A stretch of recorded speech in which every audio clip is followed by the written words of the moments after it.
Welcome back to another episode of Rock Boys Football. Dill, what a last couple of weeks for this Michigan program. On an all-time heater as Michigan fans. You flip five-star quarterback Bryce Underwood. You go and hang 50 on Northwestern. You turn around and beat Ohio State when Michigan's at its worst. This is the worst Michigan team they're going to see in a very long time.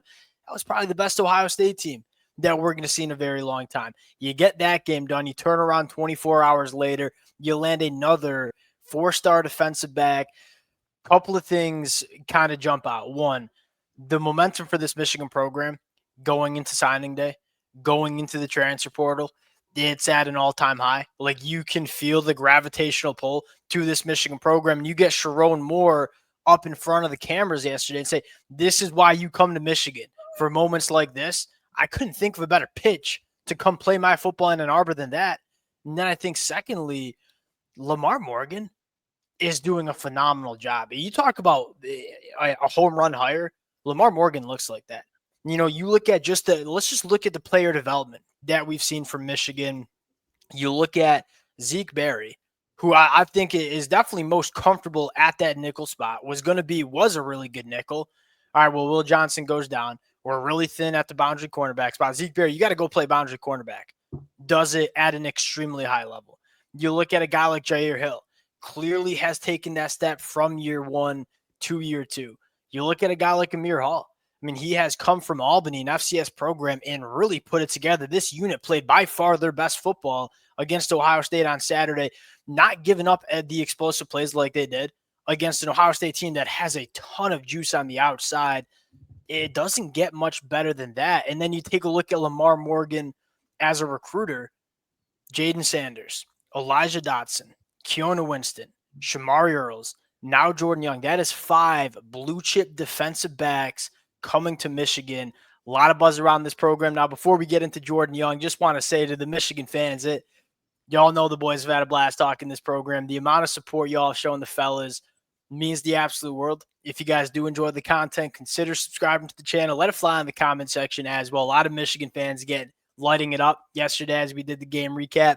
Appreciate you guys. Dill, let's just start with where this program is going in terms of the momentum and buzz that we're seeing on the recruiting trail and going into the transfer portal here. Yeah, I'm really happy for Sherrone Moore because I feel like people are really quick to beat him up early on this season. Yeah, fair. We got to get a new coach, all that. Like, again, I think you're seeing him bring the energy, frankly, they need. And at the end of the day, like, Jim Harbaugh is obviously awesome for Michigan, but there did feel like an element that, like, he wasn't exactly going to do what Sherrone Moore is doing in terms of, like, really bringing this program into the modern era, recruiting the way they need to, being aggressive with NIL, all those things that, like, yeah, the world's changing a little bit. I think you needed someone to jump in and embrace it. And to me, it's not only just leaning into NIL, which they're clearly doing, and you need to do if you want to be a top team in the country. It's like regardless of NIL, I think Michigan would recruit better under Chiron Moore. 100%. You look at Chiron Moore, you look at this Michigan program and say, all right, it's you know the blue blood history behind this program.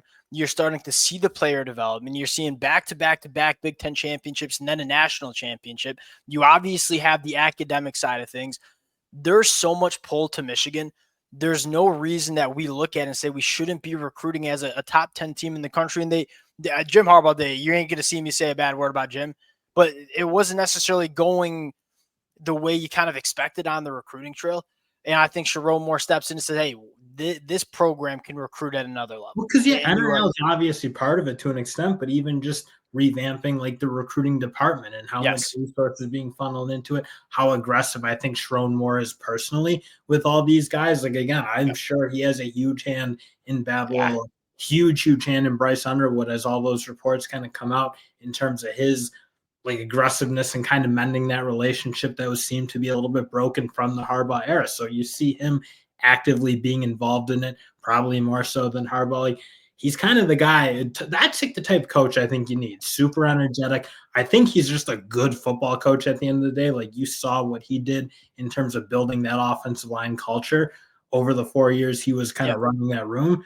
really, really impressive. And I can't be more excited for the Sherrone Moore. yeah, and like what's happening with talent acquisition. Now, I mean, we're 5 minutes in, we haven't even touched on Jordan Young, so I apologize for that.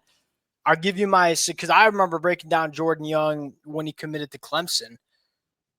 Dill, Jordan Young, to me, is such a good fit in this Michigan defense. There's a couple of things I like about Jordan Young. One, he's really versatile. You'll see him play boundary cornerback. You'll see him play safety. Now, I think he's going to be a safety, potentially a nickel when he gets to Michigan. That versatility is going to be huge. And having that background as a quarterback as well, look, when you're playing in the Wink Martindale defense, like we're going to be sending these backers, and we're going to be playing some man coverage behind it. You need your safeties to be able to hold up in man coverage. Jordan Young, because of that background as a cornerback, can do so. And then I think my favorite aspect about Jordan Young, really good athlete, the ball skills are incredible. Now, he's a two-way player at the high school ranks, and quite frankly, the high school film of him as a wide receiver kind of intrigued me as well. You see a lot of young DBs come to the college football level, and when they just specialize as a defensive back at the high school ranks, they struggle to play the football in the air. Like they might be in the hip pocket, they might be in perfect position, but when that football's in the air, getting your head around and playing the football is a problem. Jordan Young doesn't have that problem because he's a wide receiver as well at the high school ranks. When that football's in the air, it's big, he's long, he's physical, knows how to make it at the catch point. For those reasons, I think not only Jordan Young a really good football player, but a really good fit in this Michigan defense. And versatility is at a premium with the Wink Martindale defense. You almost see it. I mean, you probably say the similar things about Dotson, a guy who plays both Yes. in high school, Yeah. really good wide receiver, big, longer, athletic guy who probably doesn't exactly have a position carved out. Like Shamari Earls, you kind of know he's going to be a boundary corner. That's pretty much who he is. But you got guys now coming in who, and you just like that nickel safety role, like you need to be able to do it both at the end of the day. Like I was like watching Cleo Barnes at Clemson for what it's worth, like playing both of those positions and doing them both at a high level, being able to play with the ball skills, work in man coverage. Like when you're going to play that nickel safety role, I think you need to be able to do it both. Do them both. How about Makari Page, like kind of a career safety, like coming up and playing the nickel for Michigan against Ohio State and doing a damn good job of it too. Like it's important, like to have these chess pieces there. And I think that's a really good point you make. Like Michigan's kind of valuing that versatility. Like Jordan Young, like he's listed as an athlete, going to be a defensive back, but could play multiple positions.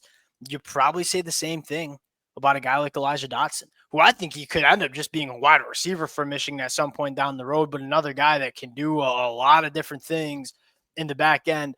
You take a look at Michigan's class in 2025. It's obviously headlined by Bryce Underwood, top 10 class in the country. Dill, I think what excites you the most, it doesn't seem to be slowing down anytime soon. Now, we've talked about Derek Meadows. We talked about guys like Bradley Gompers and Nathaniel Usu-Boateng. A guy that's a kind of new name to monitor if you're a Michigan fan is five-star offensive tackle Ty Haywood. Now, you already have five-star Andrew Babaloa committed. If you get Ty Haywood in the boat, like two blue-chip five-star offensive tackles coming in, that's going to be big. And what's the big news coming out with Ty Haywood? He's been committed to Alabama since July. Hasn't really taken any visits. Hasn't really shown any interest in any school other than Alabama. Michigan comes in late. What do we hear? The news is he's not going to sign with Alabama in the early signing day. He's not going to be an early enrollee, period. He's going to sign in February, which gives Michigan some time to get him on campus and get really kind of dig your teeth in to this relationship as well. And the idea of him not signing, that's telling you the door's open for Michigan to go make a move. And again, give Michigan that door opening, and they're going to take advantage. So I think Ty Haywood, another name to monitor down the stretch. You probably put the two best, or arguably two of the better recruiters on that staff with Grant Newsome and Sherrone Moore. Yeah. I mean, they're going to be probably the leaders. Honestly, I'd imagine Sherrone Moore, like he took kind of control of that Babalola recruitment. I'm sure he's kind of going to be the lead guy on Ty Haywood. And I like your chances with Sherrone Moore because you kind of see him win that type of battle with Babalola, a battle that Michigan, frankly, hadn't won in a while. Yeah. Sherrone Moore is like taking it personal with some of these top guys. Andrew Babaloa, obviously Bryce Underwood.